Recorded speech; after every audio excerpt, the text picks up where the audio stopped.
ಚೆನ್ನಾಗಿದೆ picture sir super ಆಗಿದೆ film ultimate 100 guarantee ಸಖತ್ ಸೂಪರ್ ಮೂವಿ ಫಿಲಮ್ ಚೆನ್ನಾಗಿದೆ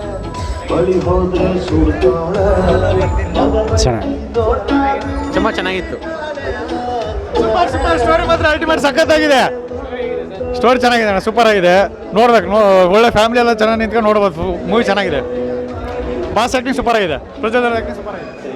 ಸೂಪರ್ ಮೂವಿ ಅಂತೂ ತುಂಬ ಚೆನ್ನಾಗಿತ್ತು ಸರ್. ಒಂದು ಒಳ್ಳೆ ಸ್ಟೋರಿ ಇಟ್ಕೊಂಡು ಮೂವಿ ಮಾಡಿದ್ದಾರೆ. ಕಂಟೆಂಟ್ ಅಂತೂ ನಂಗೆ ಸಿಕ್ಕಾಪಟ್ಟೆ ಇಷ್ಟ ಆಯಿತು. ಮದರ್ ಲವ್ ಇದೆ, ಎಮೋಷನ್ಸ್ ಇದೆ, ಫ್ರೆಂಡ್ಶಿಪ್ ಬಾಂಡ್ ಇದೆ, ಟೈಮ್ ಟ್ರಾವೆಲ್ ಅನ್ನೋದು ಒಂದು ಡಿಫ್ರೆಂಟ್ ಕಾನ್ಸೆಪ್ಟ್ ಇದೆ. ತುಂಬ ಚೆನ್ನಾಗಿದೆ. ಸೂಪರ್ ಸೂಪರ್ ಸೂಪರ್ ಬಾರಿ ತುಂಬ ಚೆನ್ನಾಗಿ ಮಾಡೋರೆ. ಪ್ರಜ್ವಲ್ ದೇವರಾಜ್ ಸಕಲಾಗಿ ಆ್ಯಕ್ಟ್ ಮಾಡ್ತಾರೆ. ಈ ಪಿಕ್ಚರಲ್ಲೂ ಚೆನ್ನಾಗಿ ತುಂಬ ಚೆನ್ನಾಗಿ ಮಾಡವ್ರೆ. ಪ್ರಜ್ವಲ್ ದೇವರಾಜ್ ನಾರ್ಮಲಾಗಿ ತುಂಬ ಚೆನ್ನಾಗಿ ಆ್ಯಕ್ಟ್ ಮಾಡ್ತಾರೆ. ಈ ಸಿನಿಮಾದಲ್ಲೂ ತುಂಬ ಚೆನ್ನಾಗಿ ಮಾಡವ್ರೆ. ಎಲ್ಲರೂ ಒಂದ್ಸರಿ ಥಿಯೇಟ್ರಿಗೆ ಬಂದು ಸಿನಿಮಾ ನೋಡಿ. ಮೂವಿ ತುಂಬ ಚೆನ್ನಾಗಿದೆ. ಬಟ್ ಏನು ಅಂತಂದರೆ ಪ್ರೊಡ್ಯೂಸರ್ ಆಗಲಿ ಡೈರೆಕ್ಟರ್ ಆಗಲಿ ಮುಂದೆ ನಿಂತು ಬಂದು ಗೈಡ್ ಮಾಡಿ ಒಂದೊಳ್ಳೆ ಡೇಟ್ ನೋಡಿ ರಿಲೀಸ್ ಮಾಡಿದರೆ ತುಂಬ ಚೆನ್ನಾಗಿರೋದು ಅನಿಸುತ್ತೆ. ಇದು ರೈಟ್ ಟೈಮಲ್ಲ ರಿಲೀಸ್ ಮಾಡಿದ್ದು ಅಂತ ಅನಿಸ್ತಿದೆ. ಬಟ್ ಆಡಿಯನ್ಸು ತುಂಬ ರೆಸ್ಪಾನ್ಸ್ ಚೆನ್ನಾಗಿದೆ. ಬಟ್ ಈ ಥರ ಮಾಡಿದ್ದು ಫ್ಯಾನ್ಸ್ಗೆ ತುಂಬ ಡಿಸ್ಟರ್ಬ್ ಅನಿಸ್ಬಿಡ್ತು ನಮಗಂತೂ. ಇದು ನನಗೆ ಮೂವಿ ಚೆನ್ನಾಗಿದೆ ಸರ್. ನಾವು ಯಾವಾಗಿದ್ರು ಪ್ರಜ್ವಲ್ ಸರ್ ಫ್ಯಾನ್ಸ್ ಬಂದು ಆಲ್ಮೋಸ್ಟು. ಬಟ್ ಇವಾಗ ತಗೊಂಬಂದಿರೋ ಸಿಚುವೇಶನ್ ಬಂದು ತುಂಬ ಅಸಹ್ಯವಾಗಿದೆ. ನಮಗಂತೂ ಹೇಳ್ಕೊಳಕ್ಕೆ ಆಗ್ತಾಯಿಲ್ಲ. ಒಟ್ಟೊಟ್ಟಿಗೆ ಸಿನಿಮಾ ಇದೆ. ನೆಕ್ಸ್ಟ್ ಮಂತ್ ಒಂದು ರಿಲೀಸ್ ಇದೆ, ರಾಕ್ಷಸ್ ಅಂತ. ಬಟ್ ಅಷ್ಟು ಬೇಗ ಇದನ್ನು ರಿಲೀಸ್ ಮಾಡೋದು ನೆಸೆಸಿಟಿ ಇದ್ದಿಲ್ಲ. ಬಟ್ ರಿಲೀಸ್ ಮಾಡಿದ್ದಾರೆ. ಬಟ್ ಮುಂದೆ ನಿಂತು ಒಳ್ಳೆ ಮಾರ್ಕೆಟಿಂಗ್ ಮಾಡಿದ್ರೆ ಇನ್ನೂ ಸ್ವಲ್ಪ ಚೆನ್ನಾಗಿರೋದು, ಫ್ಯಾನ್ಸ್ಗೆಲ್ಲ ಸ್ವಲ್ಪ ಖುಷಿಯಾಗಿರೋದು. ಬಟ್ ಇದು ರೈಟ್ ಅಲ್ಲ ಮಾಡಿರೋದು. ಮೂವಿ ತುಂಬ ಚೆನ್ನಾಗಿದೆ. ಬಂದು ಒಂದ್ಸಲಿ ವಿಸಿಟ್ ಮಾಡಿ. ನಿಯರೆಸ್ಟ್ ಥಿಯೇಟ್ರ್ ಆಗಲಿ PVRಗಳಲ್ಲಿ ಒಂದ್ಸಲಿ ನೋಡಿ. ಮೂವಿ ಚೆನ್ನಾಗಿದೆ. ಮೂವಿ ಉಪೇಂದ್ರ ಕರ್ಕೊಂಡಂಗೆ ಆಗ್ಬಿಟ್ಟೈತೆ. ಪಾಸ್ಟಲ್ಲಿ ಇದ್ದೀನಿ, ಫ್ಯೂಚರಲ್ಲಿ ಎಲ್ಲ ಥರನೂ ಇದ್ದೀನಿ.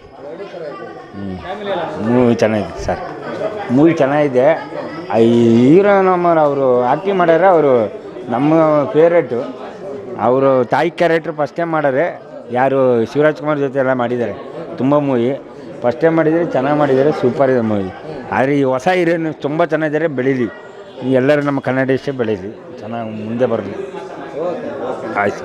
ತುಂಬ ಮೂವಿ ನಮ್ಮ ಬಾಸ್ ಡೈನಮಿಕ್ ಸಾಕಾಗಿದೆ. ಮೂವಿ ಮಾತ್ರ ಮಸ್ತಾಗಿದೆ. ರನ್ನಿಂಗ್ ಸಕ್ಸಸ್ ಆಗುತ್ತೆ. ಮೂವಿ ಚೆನ್ನಾಗಿದೆ.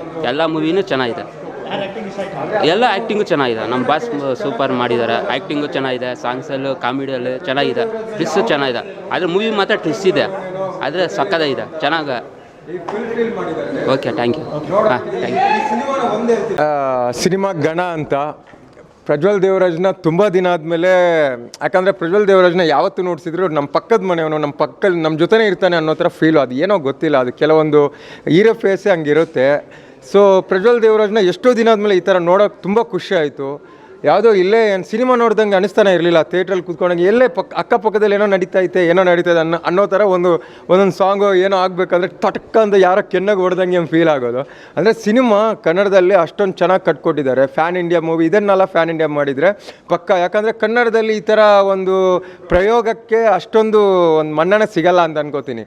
ಈ ಮೂವಿ ಎಷ್ಟು ಚೆನ್ನಾಗಿದೆ ಅಂತಂದರೆ, ಇವು ನೋಡ್ತಾ ಇದ್ದರೆ ಅಂದರೆ ತಾಯಿನ ಕಲ್ಕೊಳ್ತಾನೆ. ಒಂದಲ್ಲಿ ತಾಯಿನ ಅವನು ಕಲ್ಕೊಳ್ಬಾರ್ದು ಅನ್ನೋದಕ್ಕೆ ಅವನು ಏನೆಲ್ಲ ಸಾಹಸ ಮಾಡ್ತಾನೆ ಅನ್ನೋದನ್ನ, ಒಂದು ಪಕ್ಕದ ಮನೆಯಲ್ಲಿ ಏನೋ ನಡೀತಾ ಇದೆ ಅನ್ನೋ ಒಂಥರ ಸ್ಟೋರಿನ ತುಂಬ ನೀಟಾಗಿ ಕಟ್ಕೊಟ್ಟಿದ್ದಾರೆ ಡೈರೆಕ್ಟ್ರು.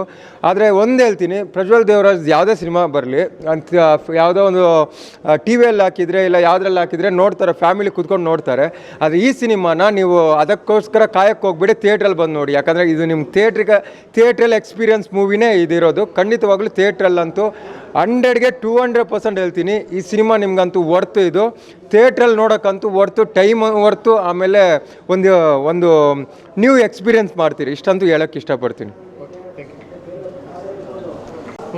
ಹಳೆ ಆ್ಯಕ್ಟ್ರು ದೇವರಾಜ್ ಮಗಂದು 2 ಶೋ ಹಾಕಿದ್ದಾರೆ ಅಂದರೆ ನಾವು ತುಂಬ ಬೇಜಾರಾಗುತ್ತೆ. ಆ ಪಿಕ್ಚರ್ನ ಎಲ್ಲ ಕನ್ನಡಿಗರಿಗೂ ಫಸ್ಟು ಪ್ರಾಮುಖ್ಯತೆ ಕೊಡಬೇಕು. ಆಮೇಲೆ ಬೇರೆ ಪಿಕ್ಚರು ಎಲ್ಲ ಓಡಲಿ, ಎಲ್ಲರ ಭಾಷೆಯವರು ಓಡಲಿ. ಇಲ್ಲಿ ಕರ್ನಾಟಕದಲ್ಲಿ, ಅದರಲ್ಲೂ ಗಾಂಧಿನಗರದಲ್ಲಿ ಎಂತೆಂಥ ಮಾನ್ಯರು ದೇವರಾಜು ಅಂತ ಆ್ಯಕ್ಟ್ರು, ಅವ್ರ ಮಗ ಪಾಪ ಇವತ್ತು 2 ಶೋ ಕೊಟ್ಟಿರೋದು ನಮಗೆ ತುಂಬ ಬೇಜಾರಾಗುತ್ತೆ.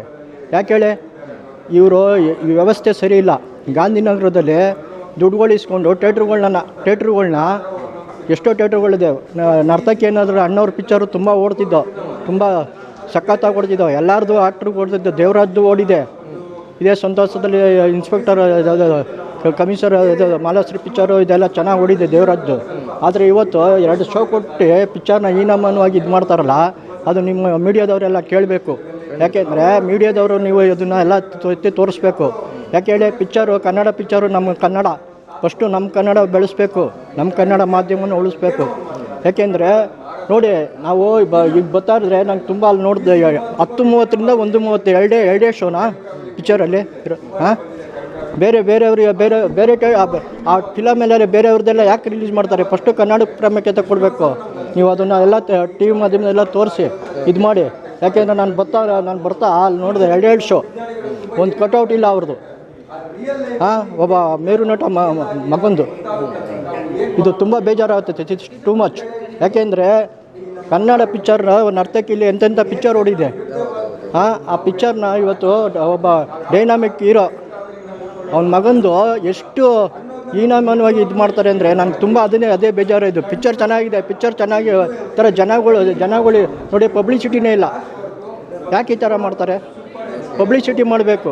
ಪಬ್ಲಿಸಿಟಿ ಮಾಡಿದ್ರೆ ಪಿಕ್ಚರ್, ಕನ್ನಡ ಪಿಕ್ಚರ್ ನೋಡ್ತಾರೆ. ಯಾಕೆ ನಮ್ಮ ಕನ್ನಡ ಪಿಕ್ಚರ್ ನಾವು ನೋಡಿದೆ, ಬೇರೆ ಯಾರು ನೋಡ್ತಾರೆ? ಎಲ್ಲರೂ ನೋಡಬೇಕು. ಪಾನ್ ಇಂಡಿಯಾ ಅಂತಾರಲ್ಲ, ಇವ್ರದ್ದೆಲ್ಲ ಪಾನ್ ಇಂಡಿಯಾ ಮಾಡ್ಬೋದು, ನಮ್ಮ ಕನ್ನಡ ಮಾತ್ರ 2 ಶೋ ಇರ್ಬೋದಾ ಹಾಂ? ಅದನ್ನು ಫಸ್ಟು ಇದು ಮಾಡಿ. ಓಕೆ, ಪಿಕ್ಚರ್ ಚೆನ್ನಾಗಿದೆ, ತುಂಬ ಚೆನ್ನಾಗಿದೆ. SS ಟಿವಿ, ಸಿನಿಮಾ ಜಗತ್ತಿನ ಕ್ಷಣ ಕ್ಷಣದ ಸುದ್ದಿಯೊಂದಿಗೆ.